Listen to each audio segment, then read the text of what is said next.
जय श्री राम साथियों। आज हम बात करने वाले हैं तीर्थराज प्रयाग की महिमा। हाँ, तो हम आगे बढ़ते हैं।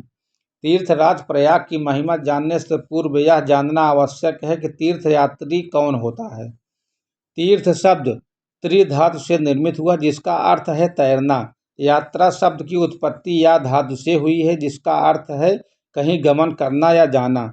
इस प्रकार तीर्थयात्री वह है जो जीवन रूपी भवसागर को तैरकर पार कर जाता है।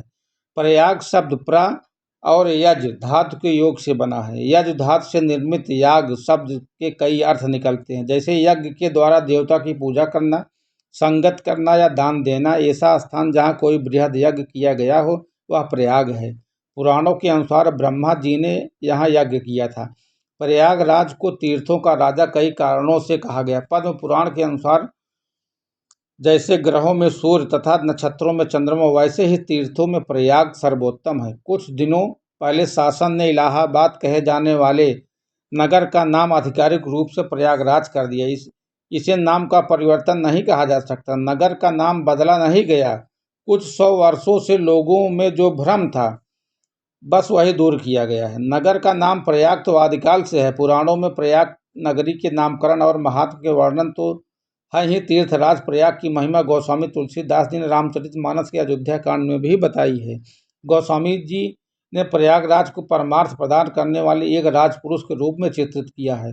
अयोध्या कांड का प्रसंग इस प्रकार है। जब हम भगवान राम, सीता जी और लक्ष्मण जी सहित वनवास के लिए निकले तो सुमंत जी को विदा करने के पश्चात उन्होंने नाव से गंगा पार की। केवट को भक्ति का वरदान दिया, गंगा जी से आशीर्वाद लिया और प्रयाग पहुँचे। गोस्वामी जी कहते हैं, ते ही दिन भयहु बिटप तर बासु, लखन सखा सब कीन सपासु। प्रातः प्रात कृत कर रघुराई, तीरथ राज दीघ प्रभु जाई।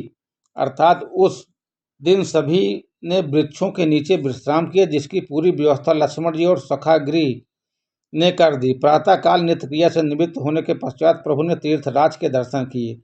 अभी वह नगर के भीतर नहीं गए थे, बाहर से ही वर्णन किया जा रहा था। प्रयाग का वर्णन करते हुए तो गोस्वामी जी लिखते हैं, सचिव सत्य श्रद्धा प्रिय नारी, माधव सरिस मीतु हितकारी। यह जो तीर्थों का राजा है, इसके सचिव मंत्री आदि नाम सत्य। यहाँ नगर को ही राजा मान लिया गया है, जिसके मंत्रीगण सत्य निष्ठा से सुशोभित हैं। ऐसी उपमा देकर गोस्वामी जी यह बता रहे हैं कि मृत्यु और मोक्ष ही परम सत्य नहीं, जो काशी में आकर सिद्ध होता है, अपितु तीर्थों के दर्शन से पापों का निवारण होता है। यह भी अटल सत्य है। इसलिए तीर्थों के राजा के मंत्री सत्य हैं। यहाँ गोस्वामी जी कर्म करने की प्रेरणा देते हैं। व्यक्ति पापों का नाश तभी करना चाहेगा जब या तो उसे पूर्व जन्म लेना होगा या इसी जन्म में सत्कर्म करने होंगे। इस प्रकार तीर्थराज प्रयाग कर्मों का वह मार्ग प्रशस्त करते हैं, जिसका अनुमान हर व्यक्ति काशी पहुंचता है और यहाँ देह त्याग कर मोक्ष की प्राप्ति करता है। आज भी देखिए तो प्रयाग और काशी को जोड़ने वाला राजमार्ग एकदम सीधा है। यही नहीं, गोस्वामी जी के अनुसार तीर्थराज की अर्धांगिनी श्रद्धा है, क्योंकि श्रद्धा के बिना कोई भी तीर्थ के दर्शन फल नहीं मिलता। तीर्थ तो छोड़िए, दैनिक पूजा भी यदि आप श्रद्धा के बिना करते हैं तो व्यर्थ ही है।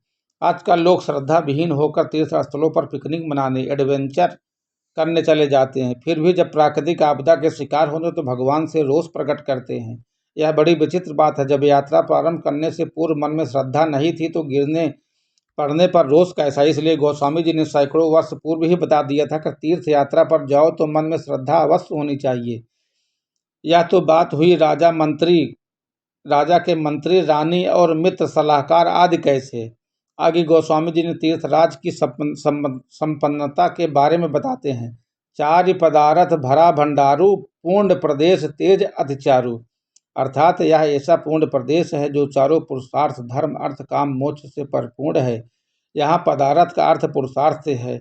ये चारों पुरुषार्थ मनुष्य के जीवन का लक्ष्य निर्धारित करते हैं। धर्म का अनुसरण हमें किसी भी काल परिस्थिति में कर्तव्यनिष्ठ बनाता है। आर्थिक संपन्नता हमें दैहिक सौष्ठव, पारिवारिक स्थिरता का सामाजिक स्वीकार्यता प्रदान करती है। काम हमें जीवन में आगे बढ़ने को प्रेरित करता है। इन तीनों की सिद्धि के पश्चात मोक्ष के द्वार खुल जाते हैं।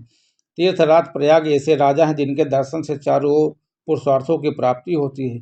सूक्ष्म दृष्टि डाली जाए तो देश की उन्नति में भी ये चारों पुरुषार्थ सहायक हैं, क्योंकि व्यक्ति का मन यदि इन पुरुषार्थों को साध ले तो अच्छा नागरिक बन जाता है।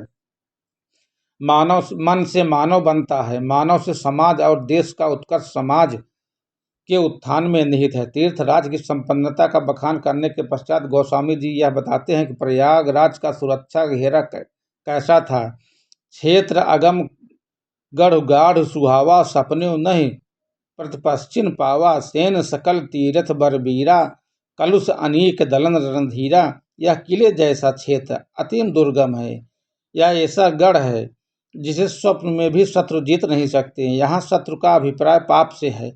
प्रयाग के भीतर जितने भी तीर्थ हैं वह इसके वीर सैनिक हैं जो बड़े रणधीर हैं और पाप की सेना को पराजित करने में सक्षम है। प्रयागराज का कुछ ऐसा ही वर्णन मत्स्य पुराण में मार्कंडे इस ऋषि युधिष्ठिर से करते हैं। वह कहते हैं कि प्रयाग में 60,000 वीर धनुर्धर गंगा की रक्षा करते हैं तथा 7 घोड़ों से जुते हुए रथ पर चलने वाले सूर्य यमुना की देखभाल करते हैं। इसके अतिरिक्त इंद्र, भगवान विष्णु और महेश्वर भी इसकी रक्षा करते हैं। यह ऐसा तीर्थ है जहाँ पापी या अधर्मी व्यक्ति घुस नहीं सकता। प्रयागराज को कोई विधर्मी पापी दीर्घकाल तक जीवित नहीं रह सकता। जय श्री राम। वीडियो अच्छी लगी हो तो चैनल को सब्सक्राइब